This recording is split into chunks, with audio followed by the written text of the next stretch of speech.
प्रश्न उत्तर जो पहले वाले में लिखवाया था कि हम हमारे पास लेटर कैसे पहुंचता है, किस तरह पहुंचता है, उसका आंसर लिखा था। अब उसी से कंटिन्यू 2 नंबर।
पार्ट 4 है ना।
वो मेरे नेक्स्ट लेसन चैप्टर है।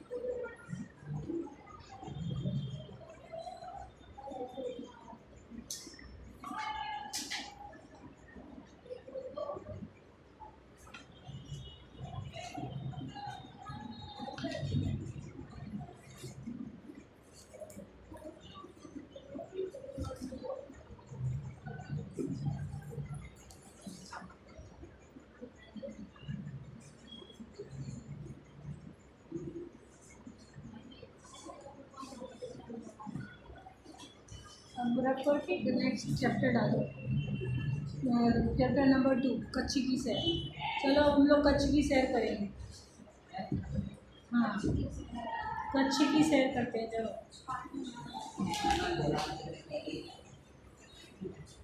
कौन कौन कच्छ गया है? क्या देखा है कच्छ में? याद नहीं है, बहुत पहले गया था। वैसे तो मैं भी गया,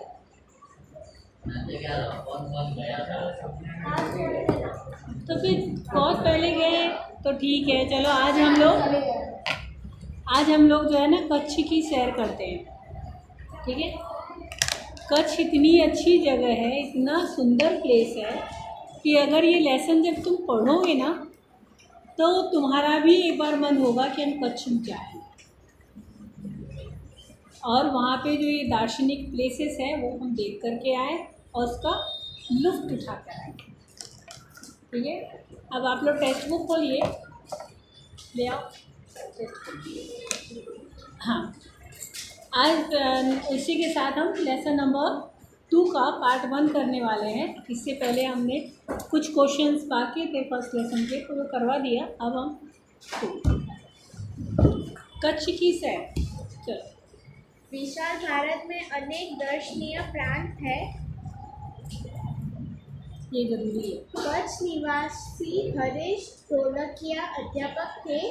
शिक्षकत्व आपकी पहचान बन गई है। पूर्व राष्ट्रपति श्री एपीजे अब्दुल कलाम के बहुचर्चित विंग्स ऑफ फायर पुस्तक का आपने गुजराती भाषा में अनुवाद अगनपंख शिक्षक से किया है। शिक्षण कार्य के आपके अनुभव संशोधक, नामक लेखन कार्य तथा पत्रकारित्व आपके लेखन के क्षेत्र है। कच्छ मित्र में आप सुरखाप स्तंभ अंतर्गत लिखते हैं। आपका सर्जन कार्य अंकदनों पर 400% आनंद तथा शिक्षण संबंधी गुजराती साहित्य लोकप्रिय है। प्रस्तुत इकाई में आपने कच्छ का परिचय कराने का प्रयास किया है, जिसमें कच्छ एवं इर्द गिर्द के दर्शनीय स्थानों का परिचय कराया है। इस इकाई में अपनी संस्कृति का आदर, अपनी विरासत का संरक्षण, देश प्रेम आदि मूल्यों को विकसित किया गया है। यहाँ आपकी रचना कच्छ यात्रा का भावानुवाद प्रस्तुत है। मतलब ये जो हरीश ढोलकिया है ना, उन्होंने कच्छ के बारे में डिटेल हमें बताया है। अब कच्छ के बारे में हम डिटेल जानेंगे। विशाल भारत में अनेक दर्शनीय प्रांत है। सबका अपना महत्व एवं सौंदर्य है। गुजरात उनमें से एक अनूठा राज्य है। गुजरात का एक, आपको पता है वो अमिताभ बच्चन एम्बेसडर बने थे गुजरात के, तो उन्होंने बोला गुजरात में कच्छ नहीं देखा तो कुछ नहीं देखा। याद है कुछ? हाँ, बार बार टीवी पे जो एडवर्टाइजमेंट आता था हर एक साल से कि कच्छ की सैर नहीं की तो नहीं, गुजरात में आकर कच्छ नहीं देखा तो कुछ नहीं देखा। तो इसीलिए गुजरात राज्य जो है एक बहुत ही क्या है, अनूठा राज्य है। इसमें से कच्छ जो है बहुत ही अनूठा शहर है, जो गुजरात का अत्यंत रमणीय प्रदेश है। यात्रियों के लिए कच्छ आकर्षण का केंद्र है। इसका पौराणिक महत्व भी कम नहीं। अनेक दर्शनीय स्थानों के वैविध्य के कारण इससे म्यूजियम कह सकते हैं। अनेक दार्शनिक स्थान है यहाँ, दर्शन करने वाले स्थान। माता का मठ भी सुना होगा ना आप लोगों ने? माता का मठ वो भी कच्छ में ही है ना। माता का मठ, तो वो कितना दार्शनिक प्लेस है। शाशा मैम आशापुरा माता, हाँ आशापुरा माता।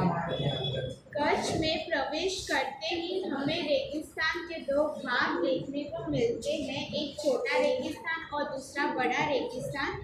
इन दोनों में रेगिस्तान जैसा कोई लक्षण नहीं दिखाई देता। मनराज, बुक नहीं है, ध्यान से सुनो, अभी भी कुछ पूछ सकती हूँ इसमें। क्या बोला, कहाँ पढ़ा इसने, बताओ। हाँ हाँ, वो राजस्थान बोला, हाँ कहाँ राजस्थान, कच्छ। कच्छ में क्या बताया इसने, अभी किसके बारे में बोला, अभी जस्ट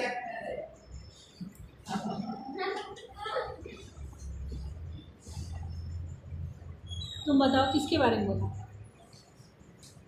छोटे रेगिस्तान, हाँ छोटा रेगिस्तान और बड़ा रेगिस्तान, जिसमें रेगिस्तान जैसा लक्षण कुछ नहीं है। क्यों, रेगिस्तान के क्या लक्षण होते हैं बताओ।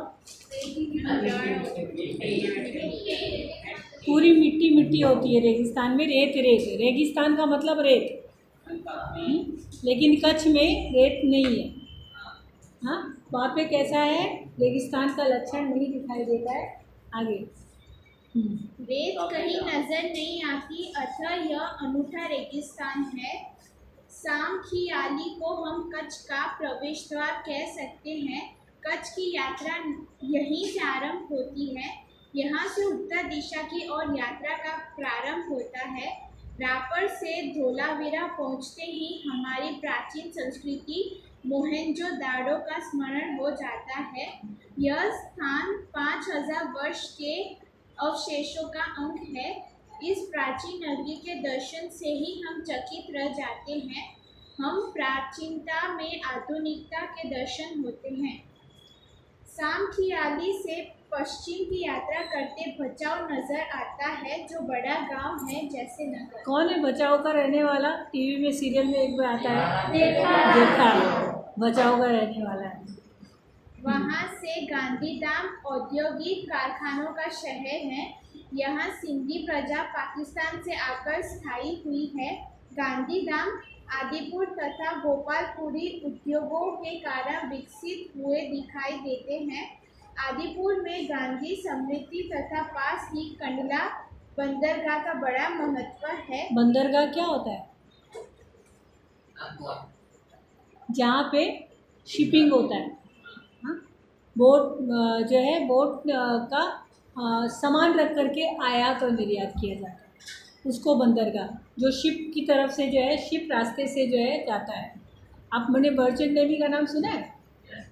मर्चेंट नेवी क्या होता है, उसमें 6 महीना तक समुद्री रास्ते पे जो है वो शिप में एक प्लेस से दूसरे प्लेस सामान को पहुंचाते हैं,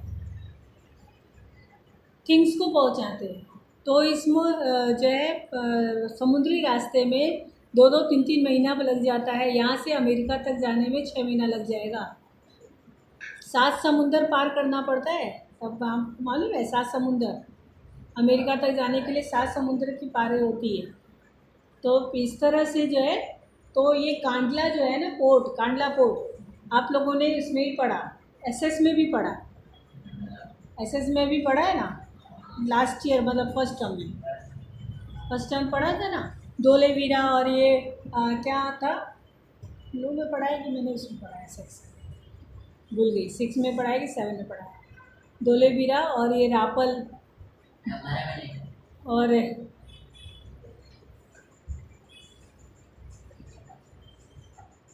2-3 जगह का नाम बताया है। उसमें कांडला पोर्ट के बारे में भी बताया गया। कांडला सबसे बड़ा जो है पोर्ट माना जाता है, कांडला बंदर का। कंडला का विकास यहाँ की प्रजा के लिए महत्वपूर्ण है। कंडला से दक्षिण की ओर भद्रेश्वर अति प्राचीन जैन यात्रा धाम है। संगमरमर से बना 2500 वर्ष पुराना जिनालय भूकंप में खंडित हुआ। आपको मालूम है ना, भूकंप आया था 2001 में, जब आप लोग का जन्म भी नहीं हुआ। उस समय ये कच्छ जो है ना पूरी तरीके से ध्वस्त हो गया था। ज़्यादा मतलब मुख्य केंद्र जो है कच्छ को ही माना गया था। कच्छ पूरी तरह से डैमेज हो चुका था। कच्छ के लोग जो है मर गए थे। वहाँ की जो ये सब जो चीज़ें है ना, बोला है ना कि पुराना जिनालय भूकंप में खंडित हो गया था। जिनालय यानी कि जहाँ पे जिनालय किसके लिए होता है? जैन लोगों के लिए। जैन लोग का जो पूजा करने वाला स्थान होता है उसको जिनालय कहते हैं।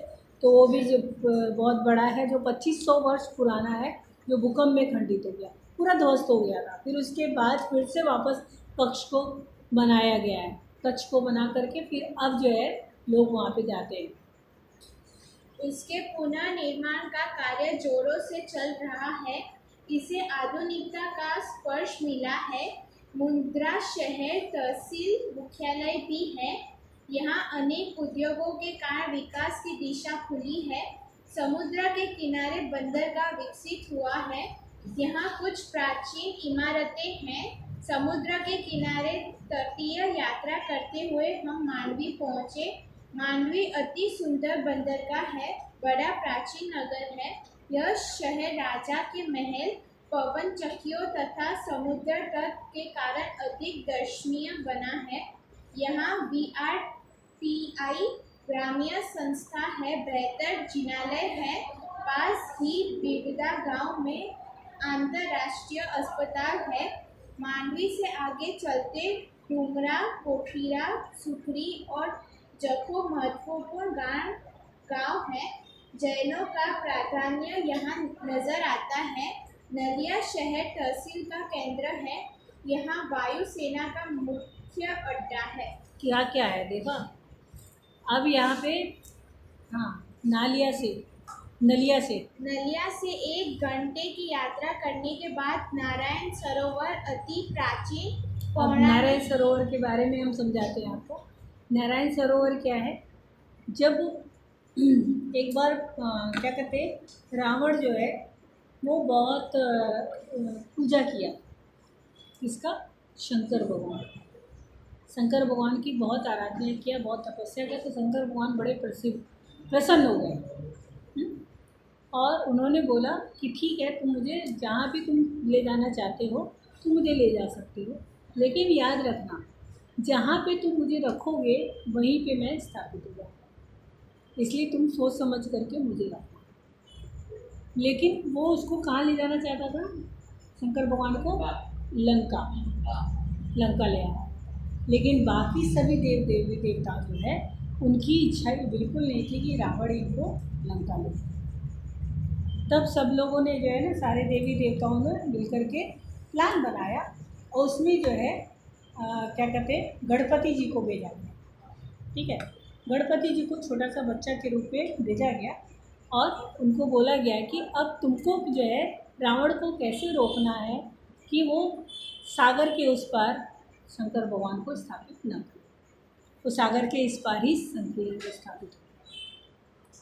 तो जो है ये गणेश जी जो है भगवान उन्होंने क्या किया, रावण को बहुत तेज टॉयलेट आने लगे, बहुत तेज टॉयलेट। अब उससे ना बर्दाश्त नहीं होता, अब वो करे तो क्या करे, वो इसको रख नहीं सकता है,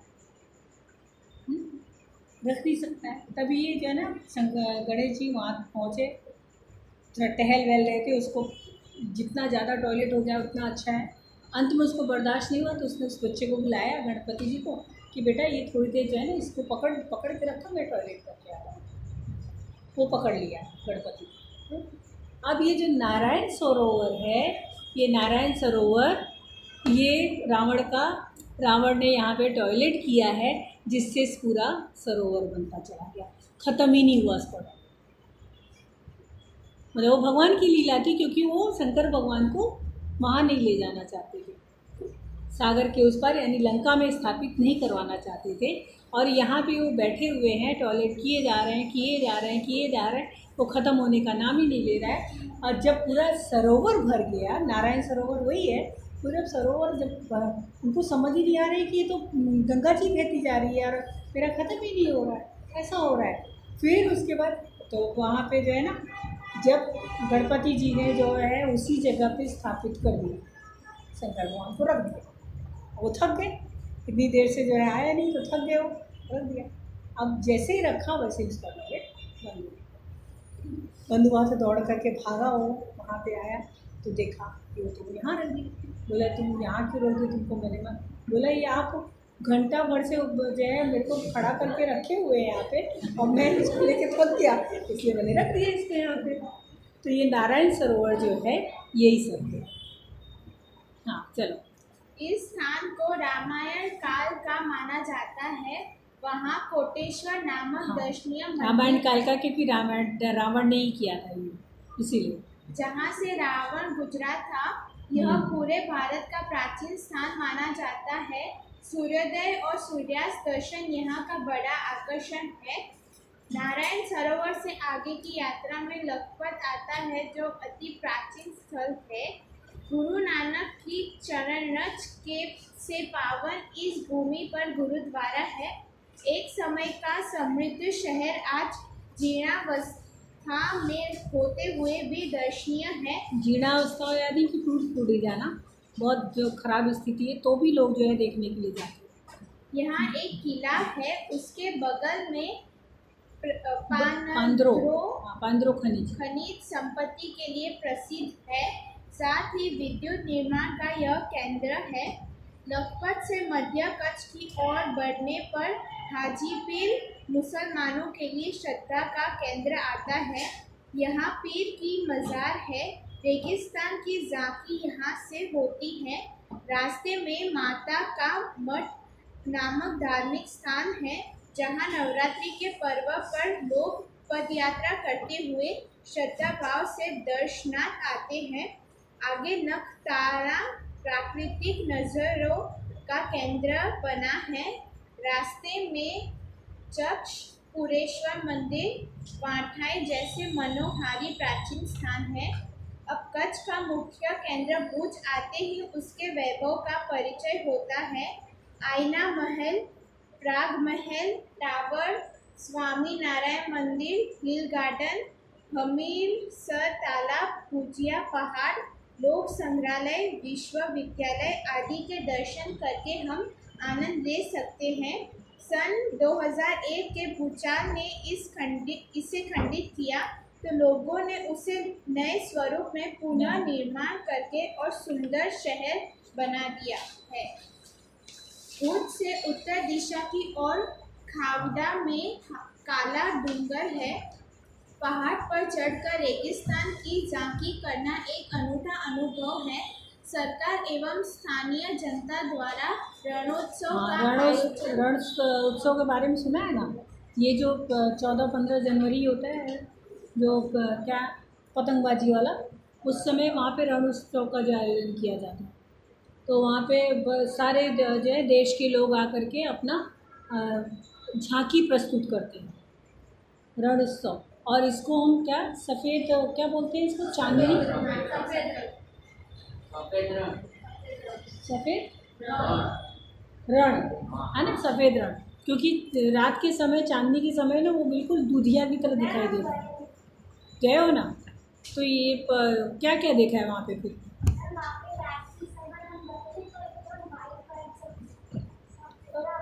हाँ, दूधिया देव बिल्कुल चांदनी में हो जाए ना, सफ़ेद सफ़ेद दिखाई देता है, इसीलिए बोलते हैं। तो रेगिस्तान का उसमें कोई लक्षण ही नहीं है।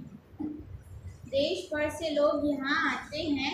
सफ़ेद रेगिस्तान को देखना एक आनंददायी घटना है। मैंने यहाँ पे ना क्या कहते हैं, जब थी ना, तो प्रोजेक्ट बनाया था, ये सब फर्स्ट प्राइज़ लिया था। ये रण कच्छ का ये रण उत्सव भी दिखाया था, सफ़ेद वो दिखाया था, पानी दिखाया था, बहुत अच्छा बना था। अभी सभी बच्चे नहीं आते। भोज से अंजार में जाया जाता है। आगे बढ़ते हुए सृजन संस्था में यहाँ की प्रजा की हस्तकला का परिचय होता है। जैसल तोरल की समृद्धि में मंदिर बना है, जो ऐतिहासिक स्थान है। यहाँ से आदिपुर तथा गांधीधाम जा सकते हैं। सूरजबारी नामक स्थान से हमारी कच्छ यात्रा पूर्ण होती है, जो अविस्मरणीय समृद्धियाँ छोड़ जाती है। कहा जाता है, कच्छ नहीं देखा तो कुछ नहीं देखा। कच्छ गुजरात का गौरव है और दुनिया भर के लोगों के लिए किसी भी मौसम में दर्शनीय एवं आकर्षण का केंद्र है। चलो कच्छ की सैर हम लोग कर चुके हैं अब। मैं जितनी बार ये लेसन पढ़ाती हूँ ना उतनी बार मेरी इच्छा होती है कच्छ जाने की, लेकिन कभी नहीं जा पाया।